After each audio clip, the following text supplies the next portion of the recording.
नमस्कार प्रिय विद्यार्थियों। पिछली कक्षा में हमने फणीसनाथ रेणु के व्यक्तित्व एवं कृतित्व को स्पष्ट किया था। वे हिंदी साहित्य में आंचलिक कथाकार के रूप में जाने जाते हैं। आज हम उनकी कहानी लाल पान की बेगम की समीक्षा करेंगे। लाल पान की बेगम एक आंचलिक कहानी है। इस कहानी में लाल पान की बेगम को केंद्र में रखकर कथानक चुना गया है। लाल पान की बेगम इस कहानी की नायिका हैं। इसमें शिमराहा बलरामपुर के गांव के नज़दीक कुरमा टोले की कथा है।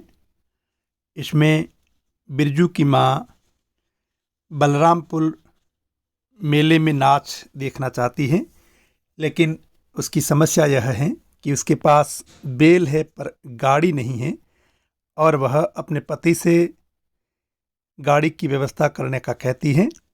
और उसका पति मलदैया टोले से मियाँ जान से गाड़ी मांग कर लाता है और उस टोले में बिरजू की माँ की ठसक को देखकर गांव की महिलाएं उसे लाल पान की बेगम कहती हैं। इस कहानी का उद्देश्य इस प्रकार है। इस कहानी के माध्यम से रेणु जी ने बिहार के आंचलिक स्थल शिमराहा व उसके आसपास के गांवों की रूढ़ियों, अंधविश्वासों, परंपराओं, मान्यताओं और सामाजिक आर्थिक विषमताओं का चित्रण किया है। इस कहानी में प्रमुख पात्र लाल पान की बेगम अर्थात बिरजू की माँ, जो कहानी की नायिका है। बिरजू के बप्पा है, बिरजू स्वयं है, चंपिया है, जंगी की पुतोहू है, मखनी पुआ है, सुंदरी, लरेना के बहू इत्यादि इस कहानी के पात्र हैं। रेणु ने अपनी चर्चित कहानी लाल पान की बेगम से स्त्री सशक्तिकरण की मिसाल पेश की है। यह महिला सशक्तिकरण की एक महत्वपूर्ण कहानी मानी जाती है। इस कहानी से उन्होंने बताया था कि स्त्रियां भी अपनी जिंदगी को अपनी शर्तों पर जीना चाहती हैं। वह आत्मसम्मान चाहती हैं। पर्दे की प्रथा हो या ऐसी कोई भी कुप्रथा हो, उन्हें गुलामों सा जीवन जीने पर मजबूर करती हो, वह अब उन्हें स्वीकार्य नहीं है। तो इस कहानी में महिला सशक्तिकरण की बात की गई है। ग्राम्यांचल की सामाजिक विषमताओं, अंधविश्वासों के साथ आर्थिक स्थितियों का भी चित्रण है। कहानी की शुरुआत बिरजू की माँ के गुस्से के साथ होती है। जहाँ एक ओर बिरजू उसे शकरकंद खाने की हट किए हुए था, चंपिया भी जो सामान लेने गई थी अभी तक लौटी नहीं थी और बेचारा बकरा कुकुर माछी के कारण परेशान कर रहा था। इन सब के कारण बिरजू की माँ गुस्से में थी, क्योंकि बिरजू की माँ का स्वभाव क्रोधी है, वह अभिमानी प्रकृति की हैं और साथ ही रूढ़िवादी भी हैं, अंधविश्वासी भी हैं, लेकिन आस्तिक भी है। उसका हृदय सरल सहज है और वह सहानुभूति रखने वाली भी है। मखनी बुआ उसी वक्त नाच देखने जाने की बात छेड़ देती है जब बिरजू की माँ गुस्से में होती है। पन भरणियों के बीच मखनी बुआ बिरजू की माँ की बातों का जिक्र करती हैं। 8 दिन पहले ही बिरजू की माँ ने सबसे कहा कि बिरजू के बप्पा ने कहा है कि बैलगाड़ी पर बिठाकर बलरामपुर का नाच दिखा लाऊंगा। वो उसे बार बार याद दिलाती हैं। इसलिए मखनी बुआ बिरजू की माँ से नाच देखने चलने के बारे में पूछती हैं, लेकिन बिरजू की माँ ने गुस्से में जो जवाब दिया उसे मखनी बुआ को बुरा लगा। चंपिया के घर अपनी अभी तक न लौटने के कारण बेहद गुस्से से तिमतिमाती हुई चंपिया पर क्रोधित हो रही थी। यह सब सुनकर पास से गुजरती जंगी की बहू ने कहा, चल दीदिया चल, इस मोहल्ले में लाल पान की बेगम बसती है, नहीं जानती दोपहर दिन और चौपहर रात बिजली की तरह भक भक कर जलती है। यह लाल पान की बेगम जो बिरजू की माँ है, उसके स्वभाव को सामने रखा गया है। चंपिया की माँ ने उसे ट्यूशन की लड़कियों से दूर रहने को कहा। देखिए, ग्रामांचल के शब्दों का प्रयोग हुआ है। बिरजू के बापू को कोयरी टोले में किसी ने गाड़ी नहीं दी, तो वह मलदैया टोले के मियाँ जान की गाड़ी लेने जा रहे हैं। यह संदेश चंपिया के द्वारा भिजवाया गया। यह प्रश्न भी आ सकता है कि वो किस टोले से और किसकी गाड़ी लाते हैं। मलदैया टोले से मियाँ जान की गाड़ी लाते हैं।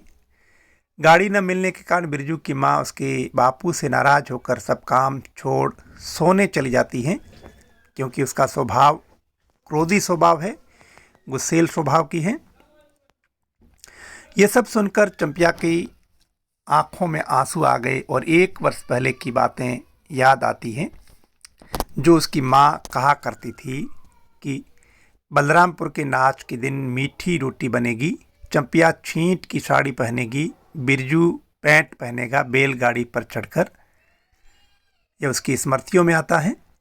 सर्वे किस में बिरजू के पिता को 5 बीघा जमीन हासिल हुई, उससे सभी को जलन होती है, पर इस दौरान बाबू साहब की धमकी भी सहनी पड़ी।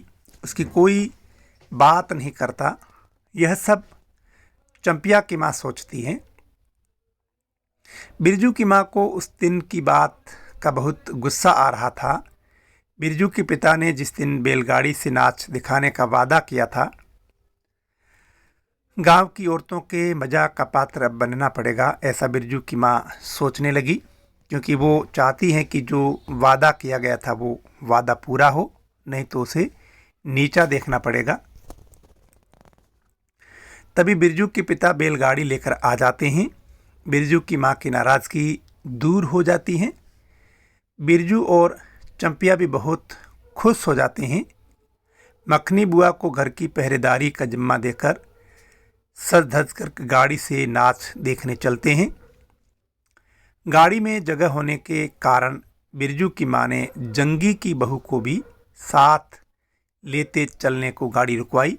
वो चाहती है कि गाड़ी में एक और कोई बैठ सकता है, तो ऐसी स्थिति में वह जंगी की बहू को साथ में लेती हैं, अपनी ठसक दिखाना चाहती हैं।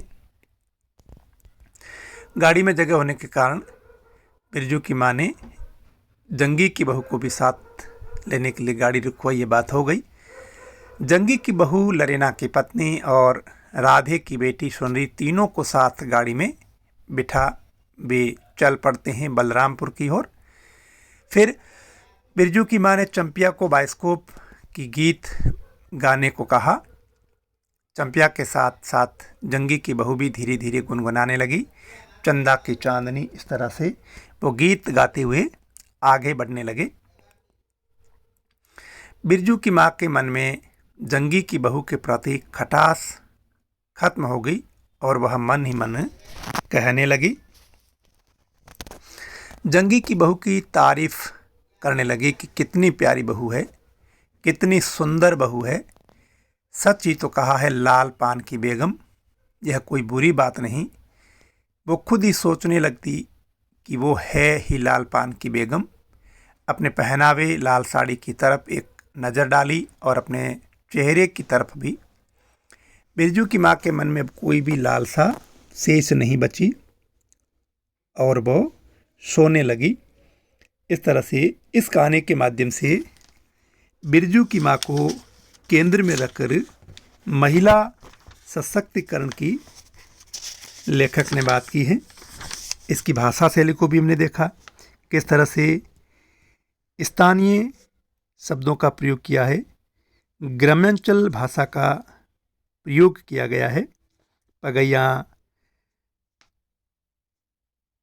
मलटरी, मलदैया टोला, इस तरह से ऐसे शब्दों का प्रयोग किया गया है जो ग्रामांचल विशेष में किया जाता है। इस तरह से यह कहानी ग्रामांचल भाषा को केंद्र में रखकर लिखी गई। इसमें पात्रों के नाम हैं वे भी ग्रामांचली है, क्योंकि गांव में जो नाम रखे जाते हैं वे इसमें भी नाम रखे गए, चाहे वो जंगी की बहू हो या बिरजू हो, चंपिया हो, मखनी बुआ हो, सुंदरी लरेना, इस तरह के नाम इसमें रखे गए हैं। तो इस तरह से यह कहानी आंचलिक कथा साहित्य में एक महत्वपूर्ण कहानी है। अंचल विशेष को लेकर लिखी गई कहानी है। इस तरह से हमने फणीन्द्रनाथ रेणु के कथा संसार को देखा। उनके ग्रामांचल पर लिखी गई कहानियों में एक महत्वपूर्ण कहानी लाल पान की बेगम की समीक्षा की। हम कह सकते हैं कि हिंदी साहित्य में आंचलिक कथाकारों में फणीन्द्रनाथ रेणु एक महत्वपूर्ण हस्ताक्षर हैं और उनकी कहानी लाल पान की बेगम महत्वपूर्ण कहानी है। धन्यवाद।